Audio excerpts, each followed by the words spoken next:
even know what the other members of the group look like. So come see us then.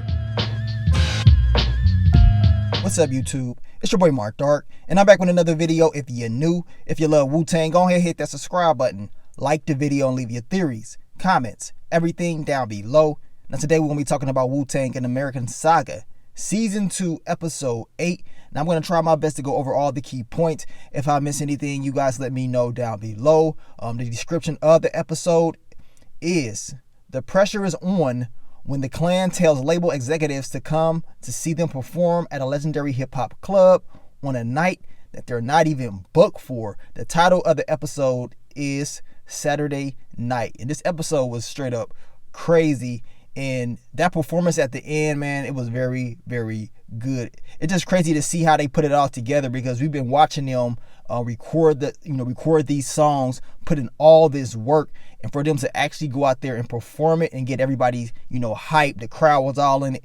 It was straight up crazy, man. And for them to not even have anything booked, man, they only had like a day's notice to get things in order, and that's exactly what they did in this episode. So let's begin. What did we see? Now we know that the clan, they're going around because they're trying to get, signed to a label. They're talking to all these different executives because they want to, move forward.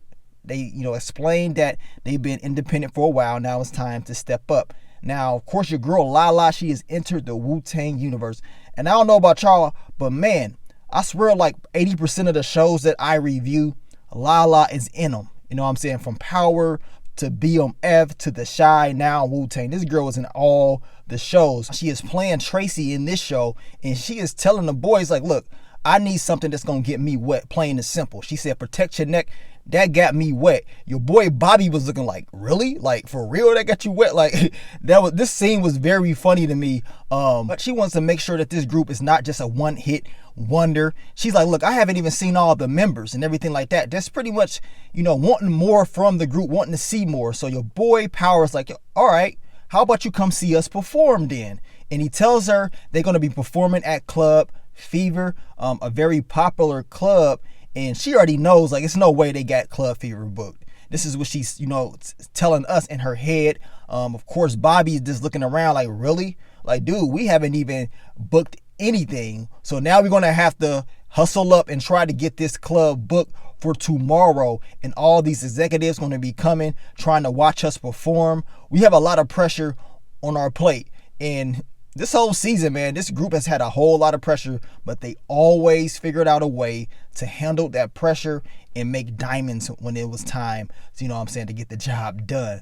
Now, your boy ODB, he knows about the whole Club Fever performance. Now, Bobby tells him, look, don't tell nobody. Don't tell nobody. Plain and simple. We ain't even got it booked yet. Just wait. Man, ODB, you already know you can't tell him nothing. Telling him is like telling the whole world. And this is exactly what he did. He told everybody. I mean, you got my mans right here. He's like, man, every time I'm at Club Fever, it goes down. You know what I'm saying? I done got staffed so many times. And I'm like, man, this club about to be very, very dangerous. These dudes going to definitely have to be prepared for anything that pops off at this club. Now, your boy Power, he said, you know what? Let me go talk to the owner of Club Fever. Let me see, if I can work something out. This dude ain't even trying to hear it. He's telling him, you got to wait just like everybody else. Of course, Power's like, man, can we get something for tomorrow? Can you help me out? The dude ain't having it at all. So now Power has to figure out another way to get his attention. Then we get to your boy Dennis, and he had me cracking up in this scene right here. He's ordering a sandwich. He is telling this dude how to cut up his tomatoes, do this, do that, cut the sandwich up in 8 different ways. I'm looking like, dude, you might as well just jump back there, throw on an apron, and start making the sandwich yourself. But he had me cracking up. Now, while he's doing this, this crew walks up to him, and I'm looking like, man, it's about to go down. But apparently these dudes was just showing love to Wu-Tang, talking about they appreciate the music that they've been putting out. And, that's good, because it goes to show you that everybody ain't out to get you, that people, they actually, mess with your music and the work that you put out. And, of course, Shy walks up, and he's like, man, I thought they was going to get you. And Dennis was like, man, I thought I robbed this dude back in the day. A crazy scene, but it's good to see that Dennis and Shy are definitely becoming closer with each other. Then we get back to your boy Power, and he says, you know what? Let me go holler at Mook.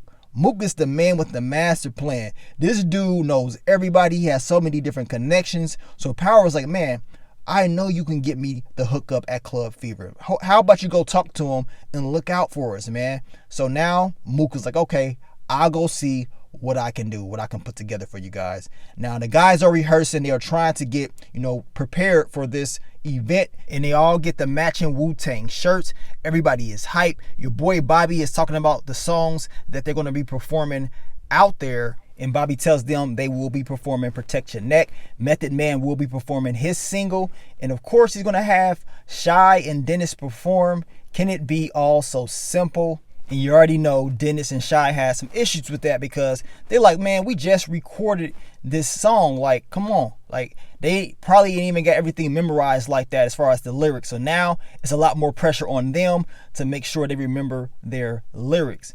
Now we get to your boy Mook, and he's able to hit that connection with the owner of Club Fever. Of course, we know Power. He was there as well. He didn't make it any better, but Mook has those connections, and he has, a good relationship with the owner. So now, it's official. Wu-Tang will be performing at Club Fever. Now, Nia and Cherie, they said, you know what? We're going to go to the club as well. Cherie, she stepped out, y'all. She changed her hair up. She was out there looking good. She said, you know what? I'm going to support. I want to be here. I want to have a good time. Of course, Dennis does not know this. And, Nia is pretty much telling her, look, you got to do what you got to do. You can't just be sitting up in the house. You can't let them control you. Do what you need to do. Go out and have fun. Now, the crew, they all getting ready, prepared for this whole event. And, of course, Bobby, he is in the mirror. He is getting hyped up. Your boy, ODB, he said, you know what? We going to Club Fever. I need to get the strap on me at all times because you just don't know what's going to happen at this club. At the same time, I'm looking like, man, I don't know how you going to get that strap up in the club. It's going to be kind of difficult. And of course, everybody's outside. Staten Island out there, they supporting Bobby. He made sure he got his people up in there. He wanted to make sure that everybody could get in. Of course, this bouncer, man, this dude, he was not trying to let these guys in. He's like, look, I'll let 3 of y'all in. I'm not letting all y'all in here. This dude was really causing issues for Wu-Tang. I'm looking like, man, like this dude is really on one. And when they blow up, I bet he'd be like, man, I should have just let them in. I bet he tried to act cool then. But of course, he wasn't trying to let them in. Eventually, Mook pulled some strings. Of course, your boy ODB ended up getting the strap in there as well as sword that Bobby had. They was ready, man. They came and they said, look, this is a prop. We in here. We trying to make sure we give a great performance. Now, Nia brings your boy Divine a flag. And she's like, look, you got your army. Just making sure that we here for you. You got a whole army, and the army, they got a flag with them. Now, your girl Nia, she is definitely supporting your boy Divine, and it's good that she came there to support along with Cherie. I mean, you got to have your people there to support you, and this is exactly what your girl Nia was up to. She said, look, we got to be there and show out. Now, your boy Dennis, he is trying to get himself ready, man. He already knows, like, man, I got a lot of pressure on me. I got to make sure that I don't mess up. You know what I'm saying? So this is exactly what he's going to do. He's going to go out there and perform. He's not going to mess up. That's a good thing. Now, ODB, before they even went out there, they're trying to stall for time because the executives are not even there yet. Man, he's out there running his mouth, talking about race, slaves, all types of stuff. Your girl Tracy pops up, and ODB didn't see her. And he was talking about white people, slaves, and all this stuff.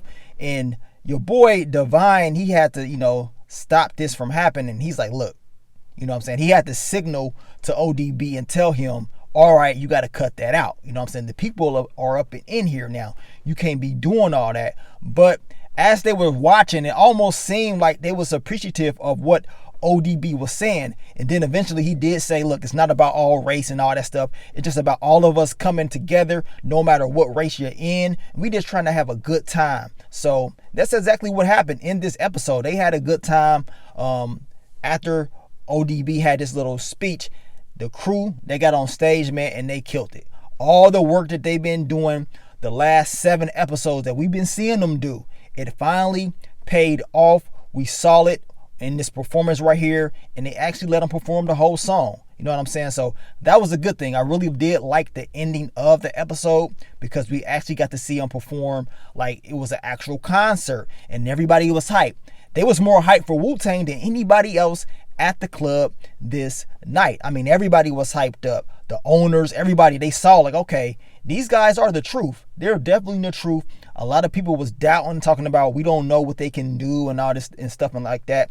Of course, Tracy, she's like, okay, I see what time it is. They're definitely talented. They're definitely going to be very, very big.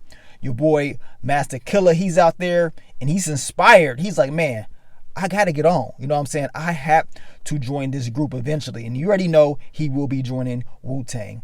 Now, your boy, Steve Rifkin, he's there as well because you already know he's going to make the major deal with Wu-Tang down the line. But remember, in the last episode, he stopped the taxi. He said, look, I got to get out. I got to go make these connections. So I'm thinking that in the next episode, we're going to see more of his character and what he's going to be doing with Wu-Tang. And of course, we see the owner of Club Fever. He's like, okay, you were right, Mook. You know what I'm saying? These boys, they the truth. And, you know, when they blow up, coming back to the club should not be any issues for real. It should not be any issues. Now, of course, your boy, Shy and Dennis, they performed their songs at the end, but Method Man, he killed it. They killed Protect Your Neck. I mean, they really did a great job at performing for the whole show. Everybody delivered. I like how Method Man told everybody to come back to the front of the stage, because even though he's performing his single, he's telling them, look, we a group, we a family, come back, don't back up, don't go to the back, come back and just, you know what I'm saying, and be here for me. So like I said, man, they definitely delivered as far as this performance, and this episode was flat out crazy. Once again, we saw different elements of this group. Of course, Power, he did tell Mook that he wants him to be the manager of Wu-Tang, and it seems like that's going to be a great fit for this group. They need that, man, because to be honest, Mook was the MVP. Mook had the connections to the club. He set everything up for real. And of course, at the end of the episode, we see all the fans, all the girls there running towards Wu-Tang. We see your girl Tracy. She's in the car. She's talking about, okay, yeah, this group is definitely going to be big. And she got she got her own little plans for the group. Now, you guys correct me if I'm wrong. I know you guys, the Wu-Tang fans that watch and, know a lot about Wu-Tang.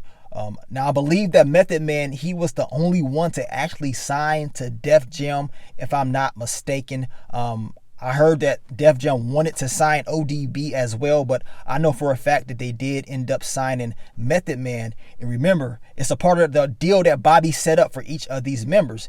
They can be a part of this group, but they can sign to different labels. And that's why we saw, different artists sign to different labels. But Method Man would definitely be a part of this whole Def Jam family. And, we're going to see what Steve Rifkin is going to do in the next episode. I believe we're going to see more of his connection and, of course, more details of signing with Wu-Tang down the line. But you guys let me know, man, what do you think about the episode? It was crazy. The ending was great. I guess all that hard work paid off. Your boy Power said, look, we can get the club in one day. And that's exactly what they did, man. They put in that work once again, and they delivered once again. I mean, each and every time somebody throws something in their face, they're hit with some type of, I will say, issue, they always figure it out as a team. And this is what I really do appreciate about this show. It goes to show you that it ain't just about one person.